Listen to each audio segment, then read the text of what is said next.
Vous serez mes témoins, une émission qui nous montre la nouveauté de vie acquise au travers l'œuvre du Saint-Esprit dans la vie.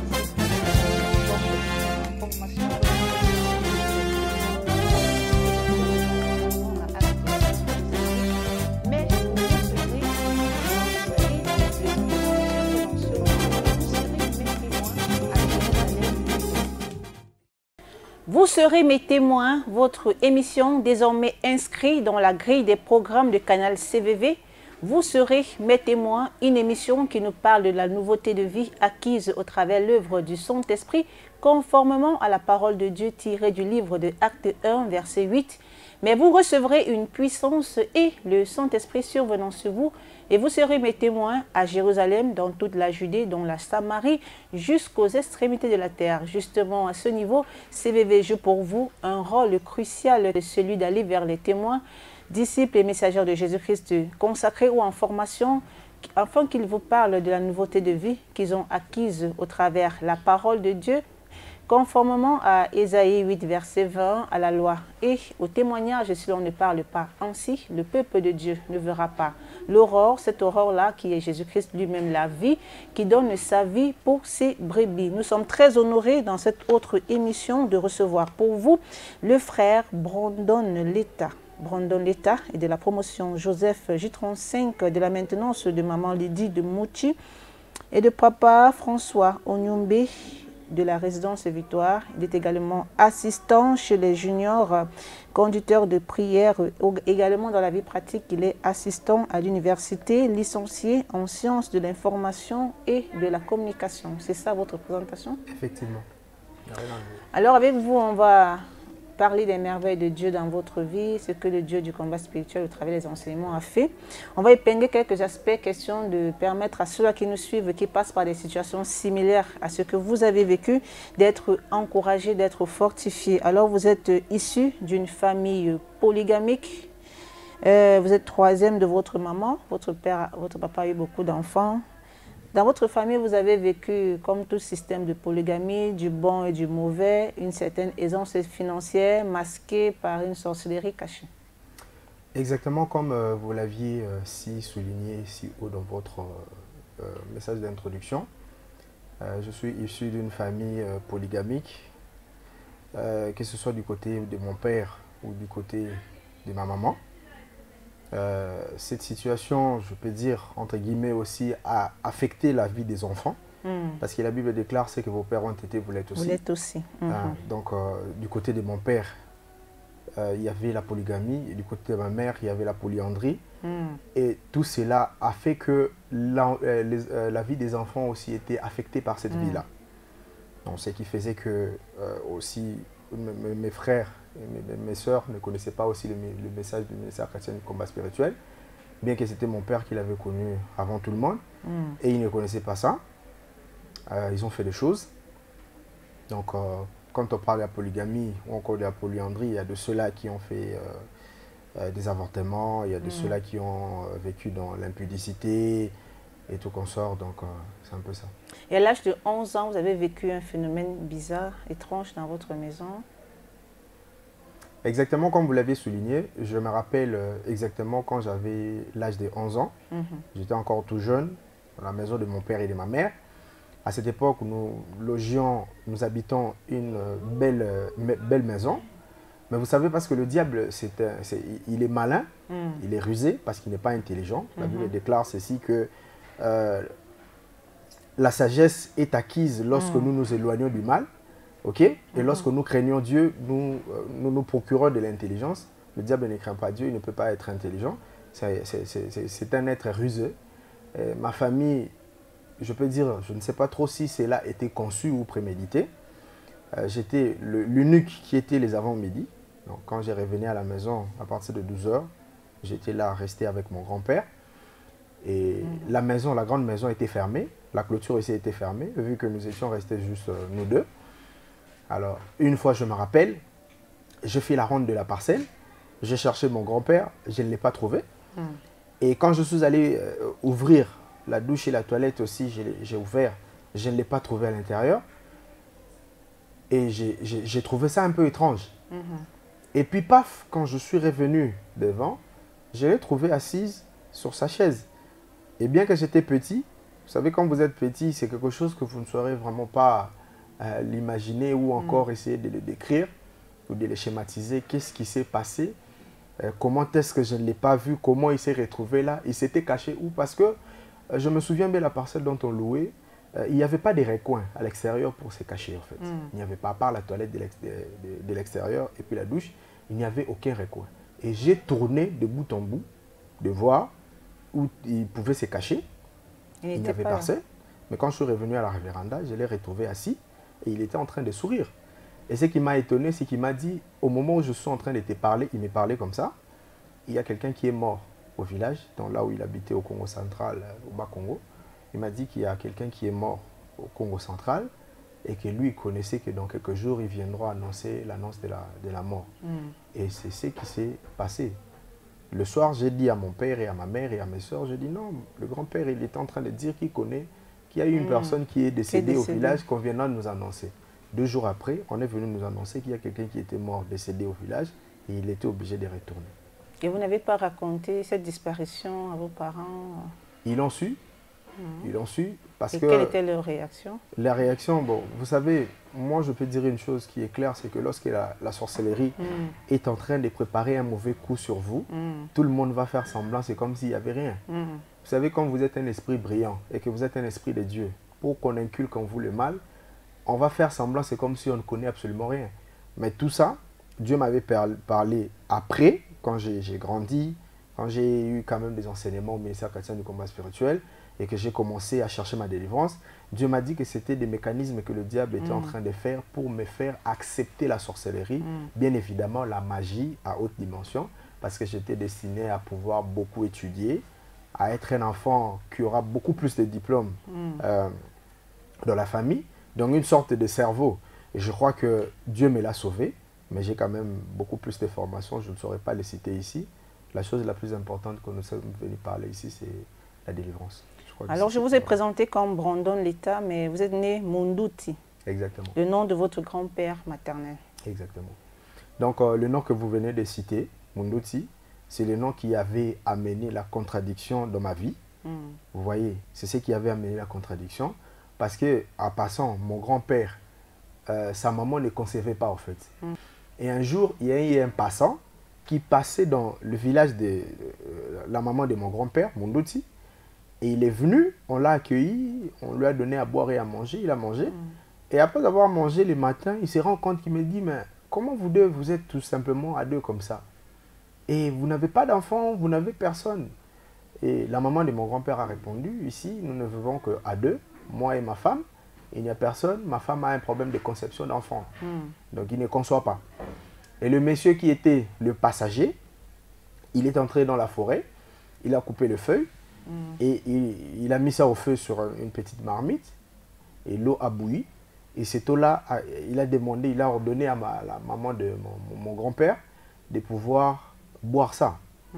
Et quand il a bu ça, quelques mois après, la maman de mon grand-père a conçu mon grand-père. Donc c'est lui qui a mis au monde ma maman. On vous a donné son nom. C'est lui qu'on a donné mon nom. Donc le nom est venu de celui qui a guéri sa maman de la stérilité, s'il faut dire comme ça. Munduti, ça signifie les passagers, celui qui passe. Donc ce nom-là aussi, je peux dire entre guillemets, a impacté ma vie. Quand je dis impacté, cela veut dire que lorsque le diable place quelque chose en vous, l'objectif premier plutôt est de pouvoir amener la contradiction de la volonté de Dieu dans votre vie. Vous savez, lorsque nous sommes passagers, cela veut dire qu'un passager ne laisse pas d'emprunt en fait. C'est quelqu'un qui est destiné à pouvoir, je peux dire justement, faire un passage. Quand il passe, il ne laisse absolument rien du tout. On ne parlera pas de lui, c'est quelqu'un qui va partir en fait. Vous voyez? Donc, alors que la Bible déclare que votre lumière luise au milieu des nations, afin que moi, le Père qui est dans le ciel, que je sois glorifié. Cette lumière-là, c'est le don que Dieu a mis en nous, le sens du leadership, que le diable avait amené la contradiction à travers le nom de mon grand-père. Mais grâce à Dieu, Dieu a permis à ce que dans toutes les classes où je suis passé, j'étais toujours chef de classe, même si cette loi-là que je vous avais dit amener la contradiction, je commençais parfois à refuser certaines responsabilités. C'est-à-dire, on me choisit, on dit que non, toi, parce que tu es intelligent, tu seras notre chef de classe. Et moi, je commençais à refuser. Je voyais ça comme si c'était quelque chose de trop. Mais pourquoi vous me responsabilisez seulement moi? Alors, je ne vais pas le faire. Vous refusez quelque chose physiquement, mais spirituellement, c'est le nom qui impacte sur vous. Alors, vous avez connu le ministère chrétien du combat spirituel, vous aviez 4 ans. Exactement. Vous veniez par routine ou alors comme un club d'amis, vous vous rencontrez avec des amis? Exactement. Je crois que Dieu bénit Maman Olangui, notre maman que nous aimons beaucoup.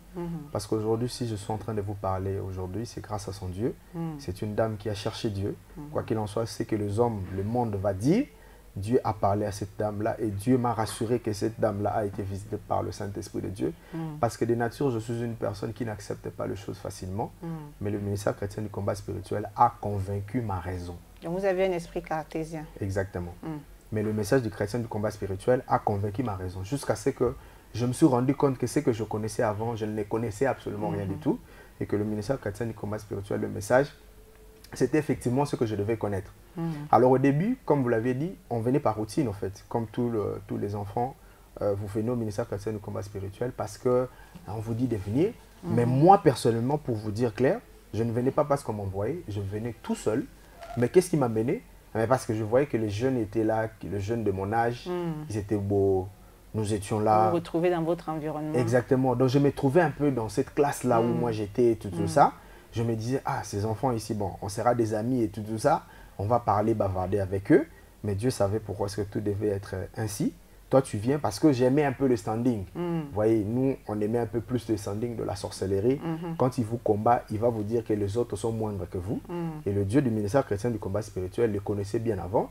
Il a dit, pour toi, le site doit être à ma campagne, à la résidence Victoire, une belle villa. Comme ça, il y aura des bonnes personnes. Et toi, tu vas venir pour les revoir et moi, je vais te délivrer après.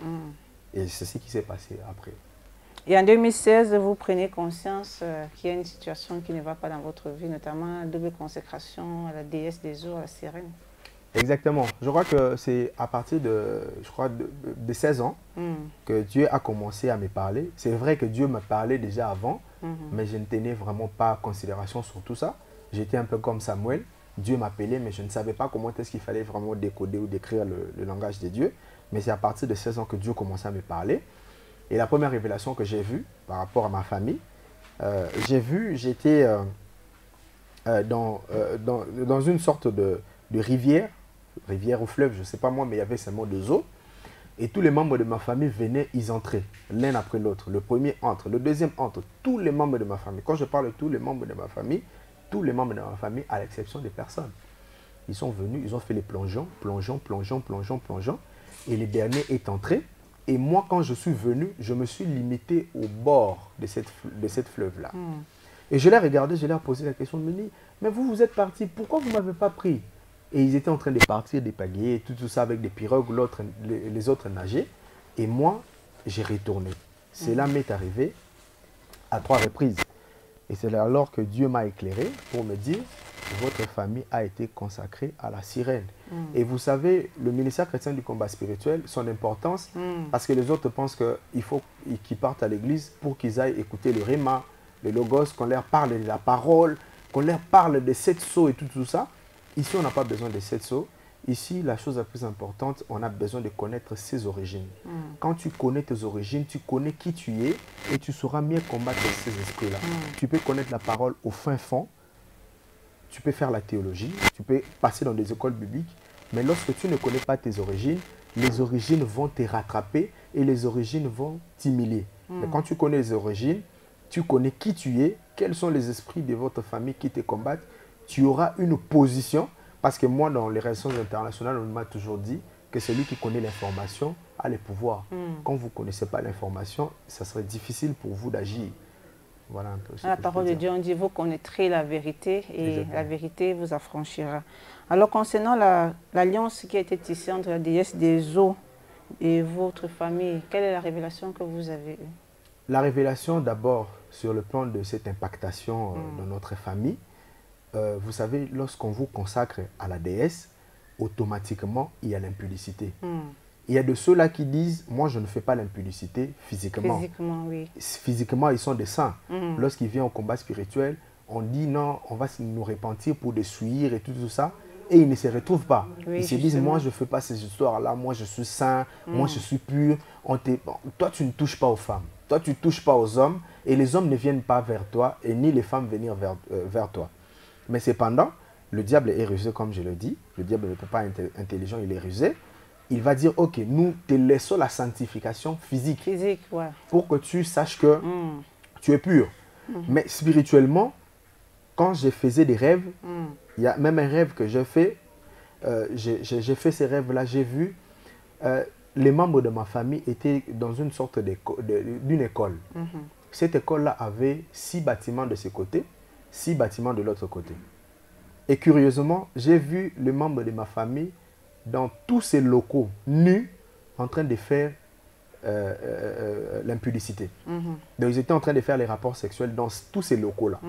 Et moi, j'étais à l'extérieur de ces locaux. Donc c'est-à-dire, Dieu voulait me montrer que l'identité de ma famille était basée sur la souillure, sur l'impudicité. Et une personne pareille, vous aurez des problèmes de pouvoir vous marier. Déjà, en passant, je vais vous dire une chose. Étant donné que, bon, je ne sais pas trop s'il faut le dire comme ça, je suis né intelligent, mais la sorcellerie aussi avait rajouté son intelligence. Et cette intelligence-là avait fait que toute personne qui est intelligente est orgueilleuse. C'est difficile d'être intelligent et d'être simple. Et moi, j'étais orgueilleux, j'étais hautain. Je ne considérais vraiment pas les femmes, en fait. Pour moi, les femmes n'avaient aucune valeur. Alors que, je peux dire, cette habitude-là, le diable me préparait déjà pour être célibataire à vie. Parce que quand vous ne considérez pas les femmes, même votre propre fiancé, vous n'allez pas le considérer. Même votre propre femme. Vous n'allez pas vous marier. Exactement. Même si vous vous mariez, exactement. ce ne sera pas le mariage selon la Bible. Un jour, je me rappelle même, il y a un ami qui m'a posé la question. Il m'a dit, mais toi, tu es très beau, tu es intelligent, tu as toutes des capacités. Mais pourquoi tu n'es pas comme nous, les femmes t'aimes beaucoup aussi, mais pourquoi toi, tu n'aimes pas les femmes et tout ça? Je leur ai dit clairement que moi, je ne considère pas les femmes. Et au Congo, la femme de mon niveau n'existe pas. Voilà un peu comment je me condamnais spirituellement. À cause de l'orgueil et la sorcellerie qui existait en moi, en fait. Que ne pas considérer les femmes, c'est prononcer des choses sur toi. La Bible déclare que la vie et la mort sont au pouvoir de la langue. Moi, je me disais qu'il n'y a pas une femme qui est de ma catégorie ici au Congo, alors que j'oubliais que la révélation venait plus tard, que je devais me marier avec une Africaine, alors que c'était quelque chose que j'ai nié, que je refusais totalement, que je ne pourrais pas me marier avec une Africaine. Alors, à l'âge de 23 ans, il y a eu des connexions qui se faisaient entre les membres de vos familles et certaines filles pour vous initier à l'impudicité. Exactement comme je l'ai dit. Vous savez, la Bible déclare qu'en réalité, dans l'homme, c'est l'esprit. Lorsque spirituellement, on vous a consacré à quelque chose, c'est quelque chose-là finira par vous rattraper physiquement. Donc, spirituellement, nous étions consacrés à la sirène. Et la sirène, c'est l'impudicité. La sirène, c'est la masturbation. La sirène, ce sont les avortements. Et parce qu'ils s'étaient rendus compte que physiquement, je n'arrivais toujours pas à le faire parce que j'étais aussi un peu ignorant, s'il faut le dire comme ça. J'avais aussi un peu peur, vu que, comme nous l'avions dit au départ, que ma famille était consacrée à la sirène. Physiquement, on donnait, je peux dire, une façade de piété. Les hommes ne pouvaient pas amener les femmes chez nous et les femmes ne pouvaient pas amener les hommes chez nous. Donc, vice-versa, en fait. Donc, il y avait une sorte de sacralité. Banamalamu et tout ça, nous grandissons, on ne connaît pas les mauvaises choses, alors que spirituellement, nous étions déjà vendus. Mais la famille avait préparé, tout préparé. Ils savaient très bien que cet enfant, il n'arrive pas à pouvoir comprendre ce que nous voulons l'initier, que nous voulons que lui, il puisse nous servir de l'impudicité, mais lui, il ne veut pas ça. Alors, j'ai remarqué que mes cousines et mes cousins, ils avaient toujours des amis là, un peu, je peux dire, entre guillemets, IP. Donc des amis, quand vous les regardez comme ça, les filles, ils étaient toujours belles, ils parlaient un bon français, ils étaient jolis et tout ça. Et ils venaient leur rendre visite à la maison et tout ça, et puis voilà. Alors, après, Dieu m'avait parlé, il m'avait dit, tout ça, c'était une façon de vous connecter. Parce qu'ils savent que toi, tu ne peux pas aller à l'extérieur pour aller aimer les femmes et tout ça. C'est un poids pour toi. Pour te faciliter la tâche, ils doivent venir chez toi à la maison. Parce que le plus vous aurez plus de contact avec eux, vous allez vous habituer avec eux, plus aussi la connexion va se créer pour que tu puisses les aborder facilement. Donc c'est un peu ça. Aujourd'hui, vous êtes délivré complètement de la sirène des eaux. Vous avez été initié ou alors vous êtes dans le processus? Bon, ce que je peux dire clairement, c'est que Dieu me l'a convaincu que j'ai été délivré totalement, je peux dire entre guillemets, pas je peux dire, mais je suis convaincu. Premièrement parce que Aujourd'hui, je me rappelle, c'était à l'âge de, je crois, 24 ans ou 25 ans. Je vois, la nuit, on est en train de couper un papier. Un papier où tout était écrit en rouge. On coupe ça. Et dans la révélation, Dieu me parlait, il m'a dit l'acte de mariage. Qu'on t'avait consacré la nuit, qu'on t'avait marié, parce que spirituellement, physiquement d'abord, je devais être un chef coutumier au regard du nom de mon grand-père, Mundoti, parce qu'il était un grand chef coutumier au village. Et les chefs coutumiers sont des polygames. Ils ont plusieurs femmes, ce sont des rois. Et physiquement, moi aussi, on m'avait consacré à la royauté. Les gens me servaient physiquement comme ça. Moi, je ne pouvais pas avoir de problème. On devait laver pour moi les habits. On devait faire tout pour moi, préparer pour moi. Si j'ai faim, je dois manger le plus tôt possible. Et si je me fâche, on doit tout trouver, des moyens pour qu'on puisse adoucir ma colère et tout ça. Donc j'étais un peu une sorte de vénération. Une divinité qui était respectée, en fait. Donc pour que quelqu'un s'approche là où moi je suis, il doit chercher de plusieurs canalisations, facilitations et tout ça. Parce qu'en moi, il y avait l'incarnation, en fait. Oui, l'incarnation de la royauté satanique, spirituelle, qui habitait en moi, qui empêchait à ce que les autres puissent venir à moi. Alors, quand je dis que je suis délivré, parce qu'aujourd'hui, je ne suis plus la même personne comme avant. Avant, je ne parlais pas à tout le monde. Même au ministère chrétien du combat spirituel, je n'ai salué personne. Je pouvais venir comme ça. Après les enseignements, je finis, je rentre chez moi à la maison. Je n'ai pas besoin de vous connaître. Je n'ai pas besoin de vous adresser la parole. Et même si tu as besoin de me parler, je m'en fous de tout ce que tu veux me dire. Je n'ai salué personne, je connaissais personne. Alors cela a changé quand on nous a appelés à servir Dieu. J'ai fouillé aussi. Je ne voulais pas servir Dieu parce qu'il y avait la sémence et la contradiction en moi. Je ne voulais pas servir Dieu. J'ai fouillé les séances de passation à la délivrance pour passer aux promotions, pour passer au processus de délivrance selon les promotions. J32, J33, j'ai fouillé. J'ai fouillé comme pas possible. Lorsqu'il y a organisation d'une passation de délivrance, moi je fouillais, je me disais ces histoires-là sont pour les petits-enfants. Moi je ne partirai pas là-bas, alors que le diable me bloquait. Mais aujourd'hui, je crois là où je suis même dans le site, je salue presque tout le monde. Je parle facilement à tout le monde. Maintenant, je peux même blaguer avec tout le monde. Mais avant, c'est quelque chose que je ne le faisais pas. Parce que moi-même, j'avais cette présomption de supériorité, des sacrés, que moi je ne peux pas aller aborder quelqu'un en premier. Si quelqu'un veut me parler, c'est lui qui doit venir vers moi. Mais maintenant, je ne le fais plus. Donc, il y a beaucoup de choses qui ont changé. Et pour votre délivrance, il a fallu changer de nom de Mundoti, abandonne l'État. Exactement. Donc, je devais changer. Même le nom qu'on m'a donné, donc c'est-à-dire le nom qui avait plus d'influence négative sur moi, c'était d'abord le nom de Mundoti. Mais le nom de l'État aussi avait plus d'influence parce que l'État, ça signifie c'est lui qui gouverne, c'est lui qui coordonne les autres. Alors, si vous êtes déjà chef, même si on place un chef qui est au-dessus de vous, tellement que vous êtes extrêmement compétent que lui, vous n'allez pas le considérer au fait. Donc, je peux dire, cet excès de considération en moi qui venait de l'influence des noms qu'on m'avait donné, mais poussé à pouvoir dire, même ceux qui servent Dieu au ministère chrétien du combat spirituel, ils ne savent pas conduire des prières, donc j'avais des préjugés, j'ai jugé un peu tout le monde et tout ça, l'influence du nom. Mais je crois qu'avec la prière et les délivrances et tout ça, ça m'amène à apprécier aussi les autres. Quand quelqu'un fait quelque chose, il conduit une prière, je l'encourage aussi. Non, frère, tu as bien fait. Mais avant, je ne les faisais pas. Pas du tout. J'étais tout simplement donc votre comportement a changé. Exactement. Vous êtes délivré de l'alliance avec la Sylvaine des eaux. Exactement. De la divination. Exactement. Vous êtes une nouvelle personne, vous vivez une nouveauté de vie. Exactement. Alors la Bible est claire, il a effacé l'acte dont les ordonnances nous condamnaient et qui subsistait contre nous. Notre frère Brandon Letta, autrefois, était condamné à vivre la consécration à la déesse des eaux. L'alliance avec la mort a été brisée. Je ne sais pas vous qui nous suivez, certainement vous vivez une alliance qui a été tissée à votre insu par vos parents, vos grands-parents. Vous êtes en train de vivre le programme qui est derrière. Vous pouvez vous engager aussi aux enseignements du combat spirituel, notamment dans les enseignements, la prière. Et le Dieu qui a délivré le frère Brandon Letta vous délivrera aussi. Également, le nom, Nabal est comme son nom, car il porte en lui la folie. Vous portez un nom, il y a toute une histoire, un programme qui est inscrit, vous êtes en train de vivre les répercussions sur votre vie. Jérémie 33:3, cherchez la révélation, quelle est la signification spirituelle de votre nom, pourquoi on va donner ce nom.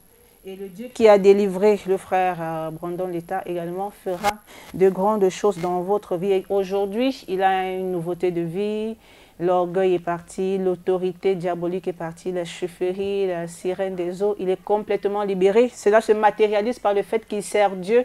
Il est encadreur au junior, il est impliqué à la JCC. Nous avons vraiment été honorés par votre témoignage. Alors, un message à ceux-là qui vous ont écouté, qui eux aussi avaient été consacrés à la divinité de déesse des eaux, du soleil, intronisés chefs coutumiers qui vivaient des comportements bizarres. Ils ont écouté votre témoignage. Quel est le conseil pratique que vous pouvez leur donner dans le processus de leur délivrance? Un message que je peux donner à la jeunesse aujourd'hui et à tous ceux qui me suivent, qui ont suivi mon témoignage depuis le début, j'aimerais d'abord leur conseiller. La Bible déclare, sépare de tout ce qui est vil et précieux, tu seras comme ma bouche.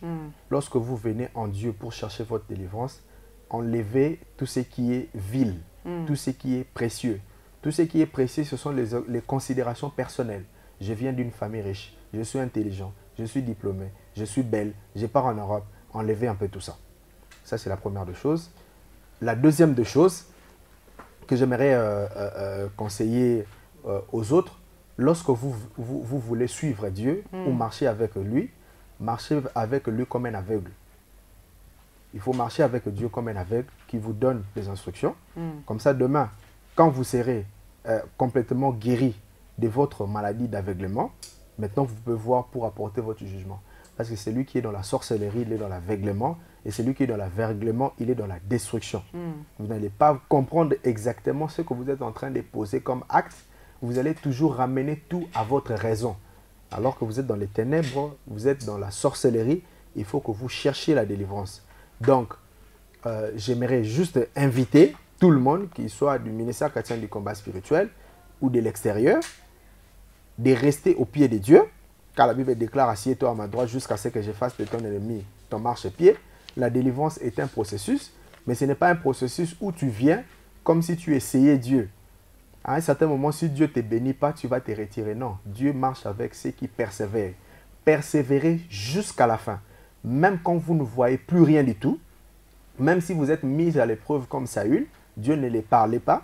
Si Saül était intelligent ou inspiré par le Saint-Esprit de Dieu, de rester dans le pied de Dieu, Dieu pourrait lui pardonner, comme à Ézéchias, il avait demandé à Dieu pardon, Dieu lui avait rajouté 15 ans, mais parce que Saül plutôt, s'était décidé de faire ce que sa volonté voulait, quand Dieu ne nous parle pas, quand on cherche Dieu, il y a des difficultés et qu'on ne voit plus là où il faut partir, on cherche notre solution, et bien on sait là où Saül avait fini sa mission.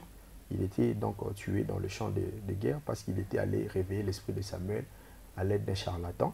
Donc restez au pied de Dieu, croyez en Dieu, restez en lui, restez ferme dans votre persévérance chrétienne et Dieu va apporter la lumière dans vos vies. C'est ce que je peux dire comme message de la fin.